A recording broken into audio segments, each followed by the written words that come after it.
explain more on shirk? Sister, the question that can I explain more on shirk? Sister, giving a talk on concept of God major religions, where quite a major portion of my talk is dedicated to this. Shirk, sister, in Arabic means associating partners. It means sharik, becoming partners. In Islamic context, shirk means associating partners with Allah subhanahu wa ta'ala, with Almighty God.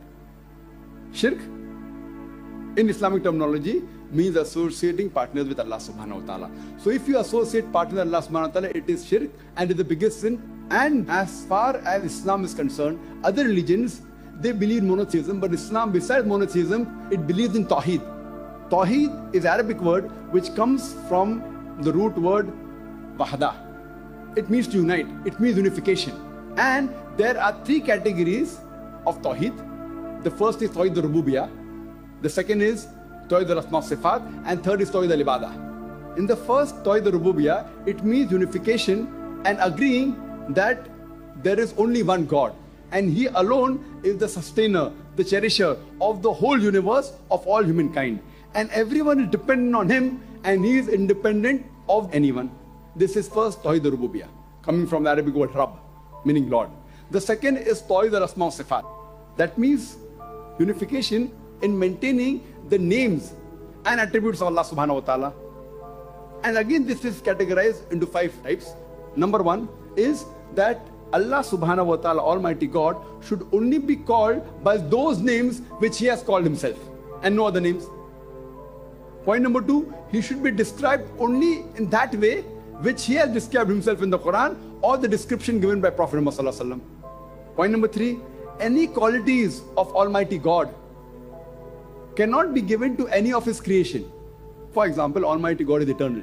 You can't say, I know of a human being who is eternal. Almighty God has got no beginning. You can't say, I know of a man who has got no beginning. Point number 4 is the name that He gives to Allah subhanahu wa ta'ala. It only belongs to Him and no one else. You cannot give that name of Allah subhanahu wa ta'ala to anyone else. For example, Rahman. You can call Abdul Rahman, Khalik, or Allah. So you cannot give that name Rahman to any human being or Allah to anyone. You can call Abdullah, the servant of Allah. So when you want to give a name to human being, give something else. If you want to use the name of Allah, you can say servant of Allah, Abdullah, Abdul Rahman, Abdul Karim. And the last is that those things which are unique to the human being, his creation, cannot be given to Allah subhanahu wa ta'ala. For example, human beings can make mistake. You can't say God made a mistake, Allah made a mistake. So you can't attribute the qualities of His creation to Almighty God. So these 5 categories come under Tawheed al-Asma Sifat. If you break any one of these categories, it is going against the concept of Tawheed. And the third is Tawheed al-Ibadah. That means worshipping only Allah subhanahu wa ta'ala and no one else. Only believing in one God is not sufficient. In monotheism, you only believe in one God. But in these 3 categories of Tawheed, besides believing in one God, if you associate partners with Him, even that's called as shirk. And there are various examples in the Quran. For example, it says that when you ask these pagans that who is the creator, they will say Allah. Who is the person who has power in the heavens and the earth? They say Allah. Who is it that gave you life and death? They say Allah. The pagans, not the mushriks. But then Allah says, then why do you associate partners with Him?